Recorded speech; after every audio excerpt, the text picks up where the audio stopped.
हाँ जी बेटे, अब नेक्स्ट जो प्रश्न आता है 6 मार्क्स के हैं बेटा, 47 to 50। तो सबसे पहला आता है प्रश्न, हड़प्पा सभ्यता की नगर योजना व भवन निर्माण का एक लेख लिखिए। बड़ा इंपॉर्टेंट क्वेश्चन है बेटा, हर एक पेपर में जरूर आता है इस तरह का प्रश्न। तो हड़प्पा, आपको सभी को पता है कि हड़प्पा संस्कृति में नगर योजना बड़ी ही नियोजित तरीके से, यानी कि योजना बनाकर ही करी गई थी। वहाँ कई प्रकार के शिल्प उत्पादन होते थे, कच्चा माल दूर दूर से भी आता था, कृषि बस्तियाँ भी विकसित हो रही थी। ये हमें सब कैसे पता चला है? खुदाई से पता चलता है। जब खुदाई से चीज़ें मिलती हैं ना, तो हमें पता चलता है। ये सभी कार्य किसी शासन वर्ग द्वारा ही किए जाते होंगे। आम जनता का आपस में इतना मेलजोल नहीं हो सकता और ना ही वे सामूहिक रूप से ऐसे निर्णय ले सकते हैं। तो सबसे पहले आ गई नगर योजना। हड़प्पा संस्कृति की नगर योजना उच्च कोटि की थी। नगर एक योजना के अनुसार बसाए जाते थे। नगरों की गलियां और सड़कें काफ़ी चौड़ी थी। सभी सड़कें एक दूसरे को समकोण पर काटती थी। जैसे मोहनजोदड़ो वाले में हमने बात करी थी डिस्कस, तो 90 डिग्री के 90 डिग्री के कोण पर काटती थी। लोग पक्की ईंटों से भरे मकानों में रहते थे। ईंटों की लंबाई, चौड़ाई तथा ऊंचाई में एक निश्चित अनुपात होता था। शासक वर्ग के लोगों के मकान नगर के दुर्ग पर थे, जबकि साधारण वर्ग के नीचे धरती पर। मकानों में खिड़कियां और दरवाजों की व्यवस्था थी। हर घर में एक आंगन, स्नान गृह, रसोई और छत पर जाने की सीढ़ियां होती थी। कुछ मकान 2 या 3 मंजिले भी थे। लोग विशाल भवन भी बनाते थे। नगर द्वार, जैसा कि ऊपर बताया गया कि अधिकांश में विशेषकर दुर्ग नगर के चारों ओर मोटी दीवार होती थी, पर कोटे के स्थान पर प्रवेश द्वार बने होते थे। धोलावीरा और सरकौता में नगर प्रवेश द्वार काफ़ी विशाल व सुंदर थे। सड़कें व नालियाँ, हड़प्पा कालीन नगर पूर्व निर्धारित योजना के अनुसार बनाए जाते थे। सड़कें और नालियाँ सीधी होती थी और एक दूसरे को समकोण पर काटती थी। सड़कें पूर्व से पश्चिम और उत्तर से दक्षिण ओर बिछी हुई थी। इससे नगर कई भागों में बढ़ जाते थे।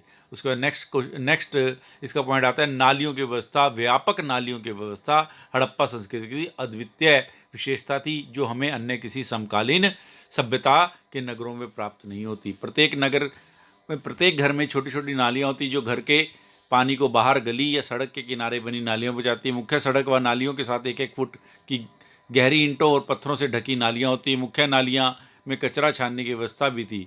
नालियों में ऐसी व्यवस्था थी करने के लिए बड़े बड़े गड्ढे होते थे, जो पत्थरों और ईंटों से ढके होते थे। उन्हें सफाई करने के लिए आसानी से हटाया और वापस रखा जा सकता था। 48वां क्वेश्चन आया, चंद्रगुप्त की प्रमुख विजयों का वर्णन करो। ठीक है जी। तो चंद्रगुप्त केवल एक विशाल विजेता ही नहीं था, बल्कि एक कुशल शासक और प्रबंधक भी था। उसका जन्म 345 ईस्वी पूर्व हुआ था। कहते हैं कि चंद्रगुप्त के जन्म से पहले ही उनके पिता का देहांत हो गया था और उनकी माँ अपने भाइयों के साथ पाटलिपुत्र आ गई थी। यहीं पर ही चंद्रगुप्त का जन्म हुआ। वह उसकी योग्यता से इतना प्रभावित हुआ कि उसने तुरंत शिकारी को 1000 कार तुरंत शिकारी को 1000 क्राशपन देकर चंद्रगुप्त को खरीद लिया था। ठीक है, ये क्या है बेटा, किसने खरीदा था उसको? इसमें लिखा नहीं है। इसमें मैं आपको बता देता हूँ कि विष्णु गुप्त ने उसे खरीदा था, जो चाणक्य जिसको कहते हैं हम। ठीक है, वो चंद्रगुप्त को जो था वो एक शिकारी के पास काम करता था, उससे इतना प्रभावित हुआ उसकी बोलचाल से। ठीक है, वैसे शिक्षा दिलाने के लिए तक्षशिला ले गया। चाणक्य ने 7 से 8 वर्ष तक शिक्षा दी चंद्रगुप्त को। युद्धकाल तथा शासन कार्यों में पूरी तरह निपुण हो गया। चंद्रगुप्त की विशेष विजयें क्या हैं? चंद्रगुप्त के विशाल सफल विजेता था।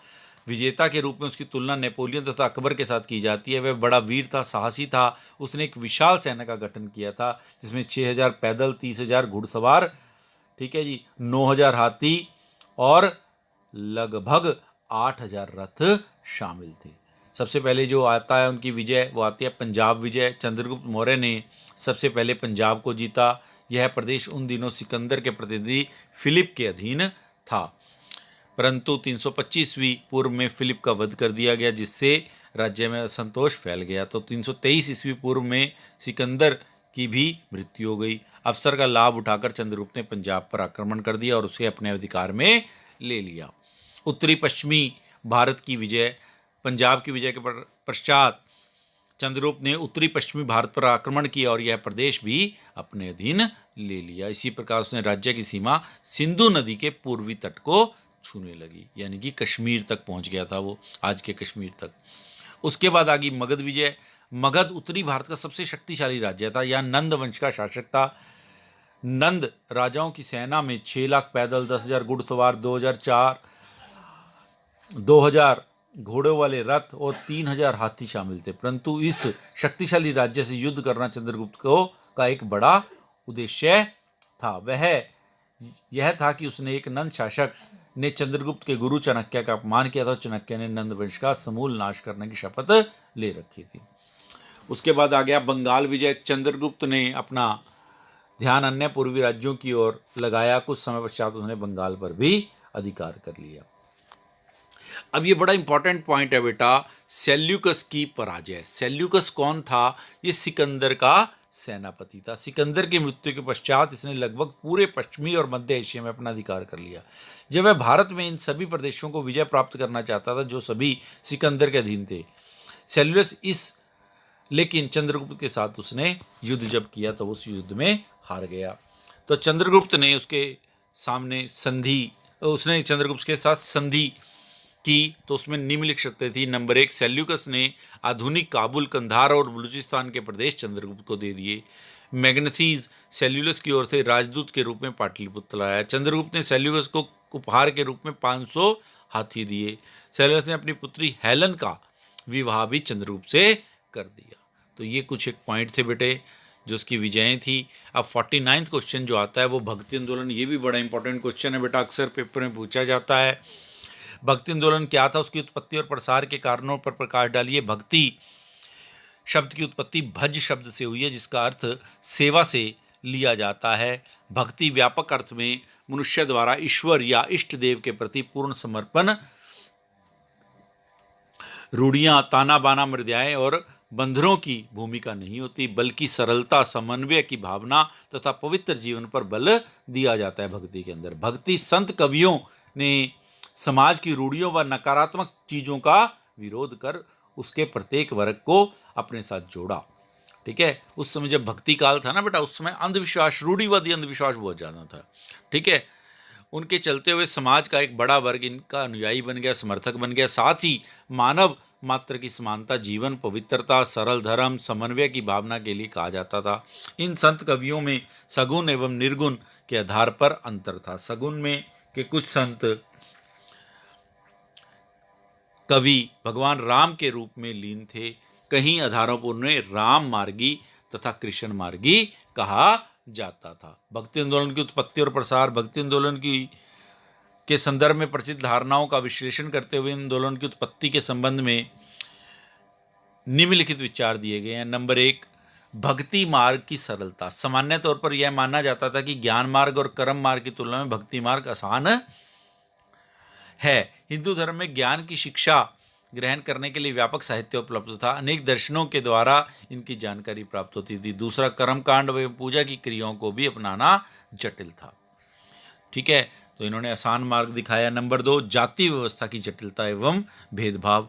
वर्ण व्यवस्था तथा जाति प्रथा ने धीरे धीरे जटिल रूप धारण कर लिया था। इस व्यवस्था में भी भेदभाव व्यापक था। कुछ जातियों को निम्न माना जाता था। इन निम्न जातियों को धर्मशास्त्र अध्ययन की अनुमति नहीं थी। इस अन्यायपूर्ण व्यवस्था को दूर करने के लिए भी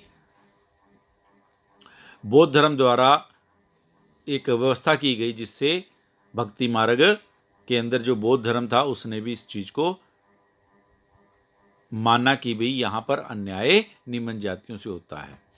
ठीक है, इसलिए भी फिर बौद्ध धर्म लोकप्रिय हुआ, परंतु राजपूत काल में बौद्ध धर्म का पतन हो गया। नंबर 3 जो पॉइंट आता है इसमें, हिंदुओं द्वारा धर्मांतरण तथा अछूतों की असहाय अवस्था। इस्लाम के आगमन पर भारत में हिंदुओं द्वारा इस्लाम मत अपनाया जाने लगा। यह मत बदलने वाले लोग निम्न जातियों तथा अछूत मानी जाने वाली जातियों में से थे, जिनको स्वर्ण माने वाले हिंदू हे दृष्टि से देखा करते थे। अछूतों को तो वर्ण व्यवस्था से बाहर ही माना जाता था।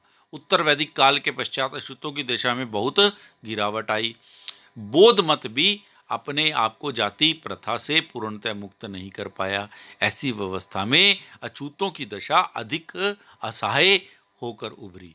तो भक्ति आंदोलन ने जाति के बंधनों को पूरी तरह अस्वीकार किया। ठीक है, मात्र ईश्वर समर्पण और ईश्वर का भजन पर ही उन्होंने जोर दिया। ठीक है, इस्लाम का भी बड़ा प्रभाव पड़ा। ताराचंद, हुमायूं, कबीर आदि इतिहासकारों ने भक्ति आंदोलन के लिए इस्लाम के संपर्कों को महत्वपूर्ण माना है। इस्लाम के भाईचारे की भावना, ठीक है, एक ईश्वरवाद की धारणा आदि ने हिंदू समाज को प्रभावित किया। इन्होंने माना कि केवल ईश्वर एक है तथा भक्ति मानना है कि वैदिक संस्कृति तथा हिंदू धर्म में भक्ति मार्ग विद्यमान था। उत्तर वैदिक काल में उपनिषदों ने एक बात को स्थापित किया तथा भक्ति के को अन्य मार्गों से जोड़ने का कार्य गीता के द्वारा किया गया था। नंबर 4 आया वैष्णव आचार्यों के कार्य। दक्षिण के वैष्णव मत के आचार्यों ने दक्षिण भारत में विष्णु भक्ति को फैलाने का काम किया।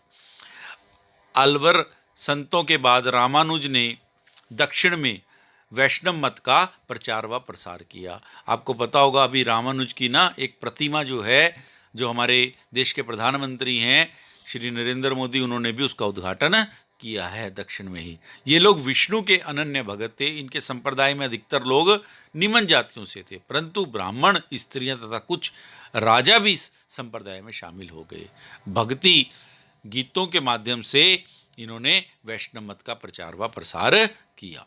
अब नेक्स्ट जो लास्ट क्वेश्चन है बेटा, वो भी बड़ा इंपॉर्टेंट है। असहयोग आंदोलन के लिए उत्तरदायी कारणों का वर्णन करें। अब देखो बेटा, असहयोग आंदोलन का मतलब क्या है? किसी का सहयोग ना करना। ये आज़ादी से पहले की बात है बेटा। महात्मा गांधी ने असहयोग आंदोलन चलाया था अंग्रेजों के खिलाफ। हुआ क्यों था ये? प्रथम विश्व युद्ध में पैदा हुई आर्थिक कठिनाइयाँ, रोल्ट एक्ट, खिलाफत आंदोलन, जलियांवाला बाग हत्याकांड जैसे कारणों से महात्मा गांधी को अंग्रेजों के विरुद्ध राष्ट्रीय स्तर पर सत्याग्रह चलाने के लिए मजबूर कर दिया। उन्हें विश्वास हो गया था कि ब्रिटिश साम्राज्य आज शैतानियत का प्रतीक हो गया है, यानी कि हैवान हो चुका है। परिणाम स्वरूप गांधी जी ने असहयोग के रूप में देशव्यापी आंदोलन चलाया। अब इसके कारण क्या थे? नंबर 1, प्रथम विश्व युद्ध के प्रभाव। प्रथम विश्व युद्ध में भारतीयों ने अंग्रेजों का तन मन धन से साथ दिया, इस आशा से कि युद्ध के बाद वे आत्मनिर्णय का अधिकार उन्हें दिया जाएगा। इस काल में भारत का कर्जा 411 करोड़ से 781 करोड़ हो गया। अनाज महंगा हो गया, वस्तुओं के दाम बढ़ गए, अनाज व कपड़ों की कमी हो गई। इस कारण भी ऐसे आंदोलन चला। रोल्ट एक्ट 1919 में अंग्रेजी सरकार ने गांधी जी की झोली में ऐसी मुद्रा डाल दी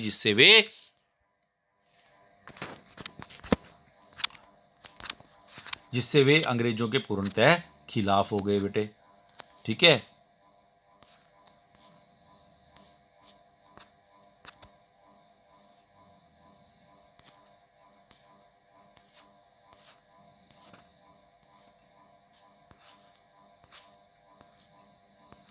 और देशव्यापी आंदोलन खड़ा कर दिया। 1914 से 18 के विश्व युद्ध के दौरान अंग्रेजों ने प्रेस पर प्रतिबंध लगा दिए थे और किसी भी व्यक्ति को शक के आधार पर जेल में डाला जाता था। ये रोल्ट एक्ट था बेटा, इसको रोल्ट एक्ट कहते थे। युद्ध के बाद भी सरकार ने सर सिडनी रॉल्ट की अध्यक्षता वाली कमेटी की सिफारिशों पर इन कठोर उपायों को जारी रखने का फैसला किया। तो 1919 के अंदर रोल्ट एक्ट पास हो गया था। फिर जलियांवाला बाग हत्याकांड हो गया। विश्व युद्ध से पंजाब बहुत ज़्यादा प्रभावित हुआ। वहाँ बहुत से लोगों ने युद्ध में अंग्रेजों का साथ दिया जब वह अपनी सेवा के बदले इनाम की अपेक्षा करते थे, परंतु उसके विपरीत उन पर रोल्ट एक्ट लगा दिया गया। गांधी जी द्वारा सत्याग्रह शुरू करने पर पंजाब से भारी समर्थन मिला। लाहौर, गुजरांवाला, अमृतसर, मुल्तान, कसूर आदि स्थानों पर सभाएं हुई। 30 मार्च 1919 व 6 अप्रैल 1919 को अमृतसर में हड़ताल हुई। ठीक है, इसी दौरान रोल्ट एक्ट के विरोध में 1919 में जब एक सभा हो रही थी अमृतसर में, तो वहाँ जनरल डायर ने गोलियां चला दी, जिसके कारण वहाँ बहुत से लोग मारे गए थे। खिलाफत आंदोलन। प्रथम विश्व युद्ध में तुर्की का खलीफा हार गया तथा 1920 में उसके साथ अपमानजनक संधि हो गई। भारतीय मुसलमानों में इससे असंतोष था। उन्होंने मोहम्मद अली और शौकत अली के नेतृत्व में अंग्रेजी सरकार के विरुद्ध विरोध चला दिया और खलीफा के समर्थन में आंदोलन चलाया। यह आंदोलन खिलाफत आंदोलन के नाम से जाना जाता है। इस आंदोलन को चलाने के लिए 1918 में खिलाफत कमेटी का भी गठन हुआ। तो इस कारण भी गांधी को असहयोग आंदोलन चलाने के लिए ये निम्नलिखित कारण थे। तो ये बेटे 6 नंबर के प्रश्न हो गए। अब आपने इनको तैयार करना